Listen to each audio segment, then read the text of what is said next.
क्या चलते चलते आपके पैर अचानक रुक जाते हैं या आपको ऐसा लगता है कि आप चलना चाहते हैं लेकिन पैर आगे बढ़ नहीं रहा है, या फिर चलते समय बार बार रुकावट आती है और गिरने का डर बना रहता है?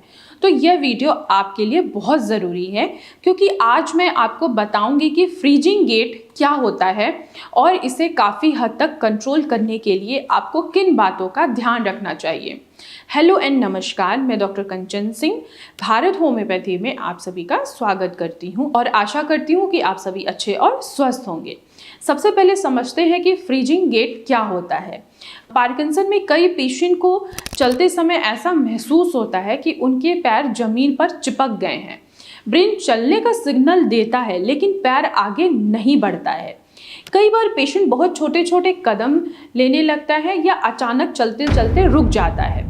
यह प्रॉब्लम आमतौर पर पार्किंसन की एडवांस स्टेज में ज़्यादा देखने को मिलती है और पेशेंट की डेली एक्टिविटी काफ़ी हद तक प्रभावित हो सकती है। सिर्फ मेडिसिन काफ़ी नहीं है, बहुत से पेशेंट रेगुलर मेडिसिन लेते हैं लेकिन फिर भी उनकी वॉकिंग प्रॉब्लम धीरे धीरे बढ़ती जाती है।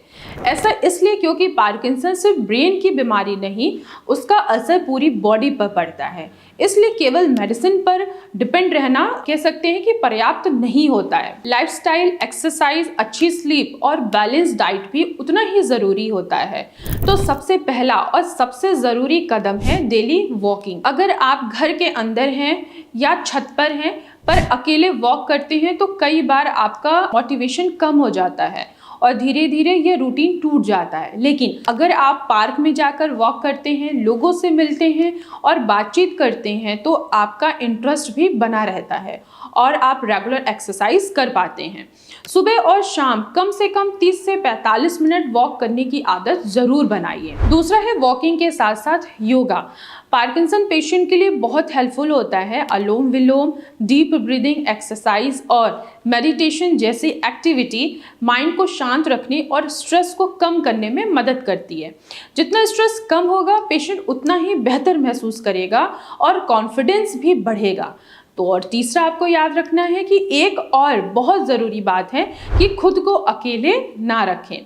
जो लोग पूरे दिन अकेले रहते हैं, ज़्यादा स्ट्रेस लेते हैं और किसी से बात नहीं करते, उनमें सिम्टम्स ज़्यादा महसूस होती है। इसलिए फैमिली के साथ टाइम स्पेंड कीजिए, दोस्तों से मिलिए और अपनी पसंद की एक्टिविटी में पार्टिसिपेट ज़रूर कीजिए।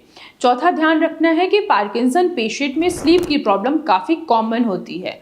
अगर स्लीप पूरी नहीं होगी तो बॉडी को रिकवरी का मौका नहीं मिलेगा। इससे वीकनेस और स्टिफनेस और भी ज़्यादा महसूस हो सकती है। इसलिए रोज़ 7 से 8 घंटे की क्वालिटी स्लीप लेने की कोशिश करें। अब पांचवी बात आपको क्या ध्यान रखनी है, डाइट की। आपको अपनी डाइट बैलेंस रखनी है। फ्रूट्स, ग्रीन वेजिटेबल्स, प्रोटीन और हेल्दी फैट्स को अपनी डाइट में शामिल करना है। किसी एक फूड पर डिपेंड ना रहें, अलग अलग चीज़ें खाएं ताकि बॉडी को सभी ज़रूरी तत्व मिल सकें। यह न्यूट्रिशन नर्व सिस्टम को सपोर्ट करता है और ओवरऑल हेल्थ को बेहतर बनाने में भी मदद करता है।